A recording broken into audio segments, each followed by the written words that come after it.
Doutora, tem pergunta aqui. A Maria Neuza Garcia Rocha da Silva, lá de São Paulo. Boa noite, Maria Neuza. Deus abençoe. Por que em algumas pessoas os dentes amolecem, mesmo sem motivos aparentes? Como evitar? Pode ser hereditário? Pergunta a nossa amiga Maria Neuza, doutora. Pois é, Maria Neuza, olha só, você viu que eu acabei de citar aqui um caso de perda óssea, né? Às vezes um trauma que você não percebeu, talvez até mesmo algum dentista pode ter deixado passar desapercebido, porque é muito difícil da gente notar pequenas alterações. Quando é muito grande, discrepante, é fácil, mas quando é pequeno, a gente não percebe. Às vezes pode ser por causa de bruxismo, pode ser sim por causa hereditária, mas é mais raro e tem maneiras de contornar, né? Pode ser por tártaros também, que eu já disse aquela hora, né? Tártaros às vezes que está subgengival, enfim, né? Vamos aproveitar o nosso amigo Carlos Silva. Obrigado, Carlos. Deus te abençoe. Acompanhando com a sua família, com a Super Belisa. Acompanhando com a sua família aqui com muito carinho. Boa noite, Frei. Boa noite, doutora Andressa. O programa está ótimo. Parabéns. Gostaria de saber da doutora o que podemos fazer para evitarmos o tártaro. Está perguntando também o Carlos. Que bom. Obrigado, Carlos. Nosso vizinho aqui. Então. Quer dizer o seguinte, para a gente evitar o tártaro, a gente precisa entender o que é o tártaro. Então, vou explicar de uma maneira simples que você possa entender. Quando a gente deixa de escovar uma região ou outra, seja por falha na escovação, seja porque a gente escova rápido, porque a gente não foi orientado, enfim, N motivos, fica uma plaquinha ali. Essa plaquinha, ela sofre ações da nossa saliva. O que é essa placa? É sujeirinha? É a placa bacteriana. É um aglomerado de bactérias que ficam ali. E, às vezes, tem sujeira também, né? Que facilita, é uma região a mais para essa bactéria grudar ali. O nosso dente tem esse biofilme, que a gente chama, né? E ali as bactérias vão sendo depositadas, elas vão sendo acumuladas, olha só. E, às vezes, alimentos, né, ricos em açúcar, carboidratos, elas alimentam, né, facilitam com que essa placa permaneça ali. Então, quando a gente não remove essa placa fica ali, naquele cantinho. Ela pode gerar gengivite e pode, no dia seguinte, você escovar e vai melhorar. Mas, às vezes, a gente... vamos dizer, um paciente, por exemplo, que ele tem um dentinho um pouquinho torto. A escova não alcança e ele não foi orientado a usar uma escova específica para aquela região que existe.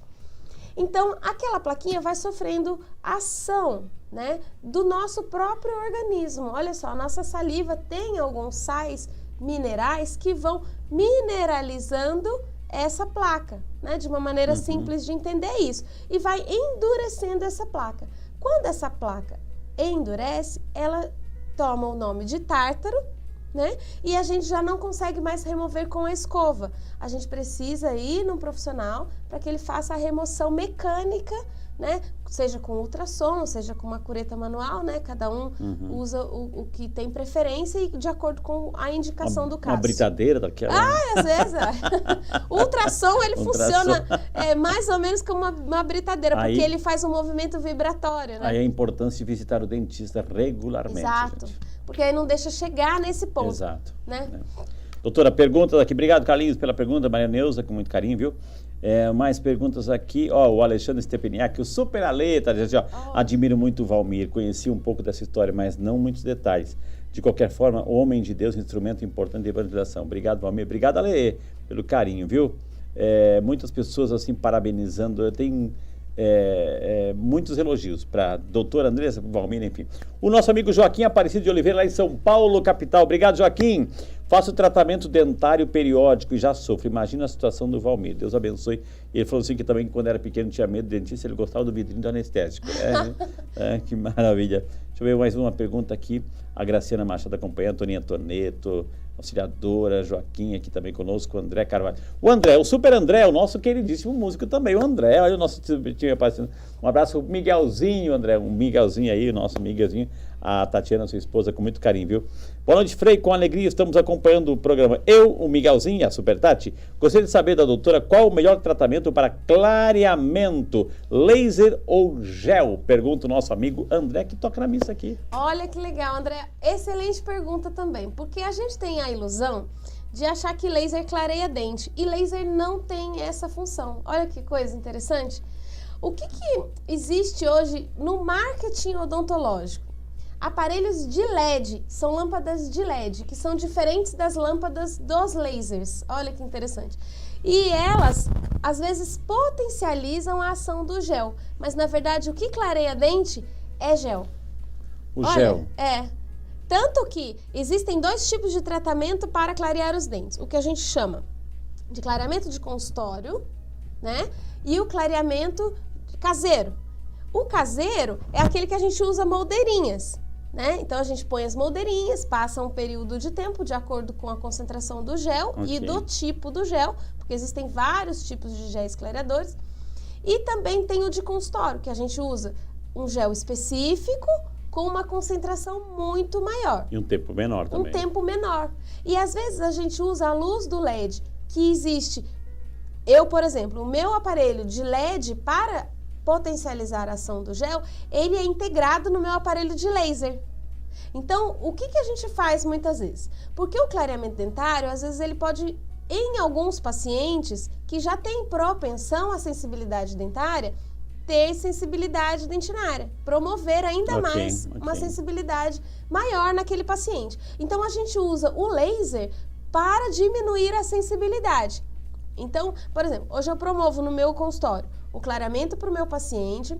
Se, por exemplo, esse gel vazou um pouquinho para a gengiva, ele queima a gengiva, porque ele é muito agressivo. Então, eu já aplico o laser ali para que essa gengiva cicatrize de uma forma melhor e o paciente não tenha dor.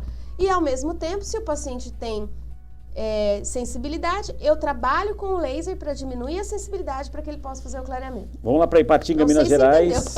Obrigado, viu? A Margarete Martins Andrade dos Santos, lá de Ipatinga, Minas Gerais. Obrigado, Margarete, Deus abençoe. Doutora, bruxismo tem cura? Pergunta a nossa amiga Margarete. Primeiro, o que é bruxismo e se bruxismo tem cura? Bruxismo é aquele movimento que a gente faz ao apertar e ranger os dentes, né? Especialmente no período noturno, né? Tem muitas pessoas... Apertar e ranger os dentes? Ou seja, quando Jesus fala assim, ó, ali haverá choro e ranger de dentes. Choro e ranger dos dentes, E é muito grave, né? Entendi. Por vários motivos. Porque, primeiro, que desgasta os dentes. Segundo, que atrapalha essa articulação que faz abrir e fechar a boca, né? Que a gente chama de articulação temporomandibular. Então, essa ATM, que a gente chama, também pode ser prejudicada pelo bruxismo. Pode gerar também zumbidos no ouvido, como o Valmir ainda comentou. Exato. Por quê? Porque afeta a região da ATM. Então, para que eu consiga amenizar o bruxismo, de verdade, do fundo do meu coração, eu tenho que falar, né? A gente precisa de uma equipe multidisciplinar, porque o dentista, ele vai entrar, sim, com os tratamentos, seja uma placa, seja até mesmo, hoje a gente tem usado muito toxina botulínica, mas também tem que entrar com uma terapia, talvez até mesmo pacientes mais graves, né? Eu até, inclusive, tinha um caso que eu mandei para o senhor de um menino que tinha depressão, tentou suicídio, que eu atendi. Exato. Que os dentes deles se gastaram totalmente, de tanto ranger os dentes. E eu fiz um tratamento recente nele. E a gente precisa fazer um tratamento multidisciplinar, porque eu preciso tratar a causa e não a consequência. Uhum. Por que a gente aperta e range os dentes? Tensão muscular. Então, às vezes, o dia que eu estou muito tenso, eu estou estressada, eu estou passando por um momento difícil. Pacientes com síndrome do pânico, depressão, eles tendem a ter mais bruxismo. Então, trava. No dormir também, a pessoa está dormindo? O dormir, às vezes, é mais. Porque é o momento que a pessoa, ela não está mais, teoricamente, consciente, né? E do sono eu já não entendo muito. Mas naquele momento, ela está relaxada no seu corpo. E aí, a tensão aqui é maior.